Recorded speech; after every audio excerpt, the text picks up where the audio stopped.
Is the Israeli government on the brink? Fissures are deepening within Israel's war cabinet. Now Minister Benny Gantz has threatened to resign unless Prime Minister Benjamin Netanyahu sets out a definite post-war plan for the Gaza Strip. In a televised address on Saturday, Gantz threatened to resign from the government if it does not adopt a new plan in 3 weeks' time. That's by the 8th of June. Gantz, who is a centrist member of Israel's 3-member war cabinet, called for urgent realization of 6 strategic goals, including bringing back hostages to be followed by toppling the rule of Hamas and establishment of a multinational civilian administration for the territory. עם ישראל מתבונן בך ועליך לבחור בין ציונות לציניות, בין אחדות לבין פלגנות, בין אחריות לבין הפקרות ובין ניצחון לבין אסון. אם תעדיף את הלאומי על האישי ותבחר ללכת בדרכם של הרצל, בן גוריון, בגין ורבין, תמצא בנו שותפים למאבק. אבל אם תבחר ללכת בדרכם של קנאים ותוביל את האומה כולה אל תהום, נאלץ לפרוש מהממשלה. Gantz's comments come just days after another war cabinet member, Defense Minister Yoav Gallant, urged Prime Minister Netanyahu to state publicly that Israel had no plans to take over civilian and military rule in Gaza. Netanyahu has dismissed the call, saying the washed-up words would mean defeat for Israel. His office has denounced the ultimatum to the Prime Minister, saying that he was targeting the wrong party. Hardliners in his government want the military offensive on Gaza's southernmost city of Rafah to press ahead with the goal of crushing Hamas. And the ultimatum from within his cabinet is further cause for worry. לצד קיום שליטה ביטחונית ישראלית, להקים מנהלת אמריקנית, אירופאית, ערבית ופלסטינית שתנהל אזרחית את הרצועה ותניח בסיס לחלופה עתידית שאינה חמאס ואינה עבאס. להשיב את תושבי הצפון לבתיהם עד 1 לספטמבר ולשקם את הנגב המערבי.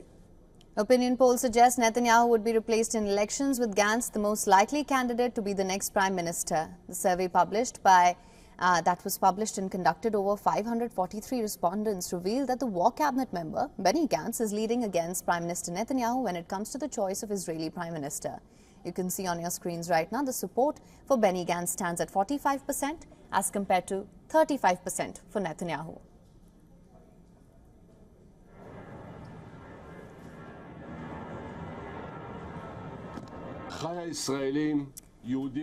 Now, for more on this, we're being joined by Ruthie Bloom, who is the former advisor for the office of Prime Minister Benjamin Netanyahu. Thank you so much for joining us on the show.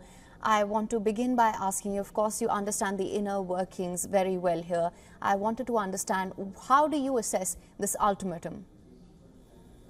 First of all, thanks for having me. Well, I'd like to start off by saying that the poll you cited is just one. There's another poll out that shows a very different result. Mm-hmm. But what the one you showed illustrates is that Benny Gantz, thinking that if there were elections now, he would become prime minister, has every interest in going on television and issuing this ultimatum. But this won't topple the government. Even if he makes good on his threat, the government won't fall because of that, because Benny Gantz is an addition to an already majority government. All right, ma'am, I just want to understand, at a time when Israeli Prime Minister Benjamin Netanyahu is facing pressure not just from his allies but also from within Israel, as we've seen, there have been massive protests as well. Do you think this would have no bearing going forward? Well, you know, it's interesting because there are protests. I'm not sure how massive they are. Actually, there were about 5,000 people at the last night's protest. And the majority of the soldiers in the field don't feel this way at all. In fact, they're very, very anxious to topple Hamas so that we can get on with the business of moving Hezbollah far back into Lebanon so that it cannot pose a continued threat as it has been doing with its massive missile attacks. Now, it's not true that Netanyahu doesn't have a strategy. Most of what Benny Gantz said in his press conference was actually false. Netanyahu has prioritized the return of the hostages, and he wants victory over Hamas. Now, that doesn't mean killing every last terrorist. It's impossible to do that, but to remove Hamas from power. And Benny Gantz is jumping the gun. What happens the day after the war will depend on the outcome of the war. You don't do that first. Benny Gantz is putting the cart before the horse. All right, ma'am. But at a time, as you of course know, there were reports of more hostage bodies which were recovered as well.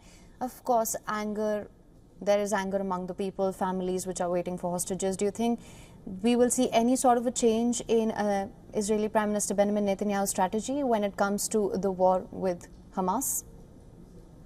Well, I think that the only change that his supporters are hoping for is that he will enter Rafah quickly and swiftly and stop hesitating and stop allowing the Biden administration to tie his hands. All right. Well, Ms. Bloom, thank you so much for joining us on WION World is One with your insights on this. Thank you for having me. For latest news, download the WION app and subscribe to our YouTube channel.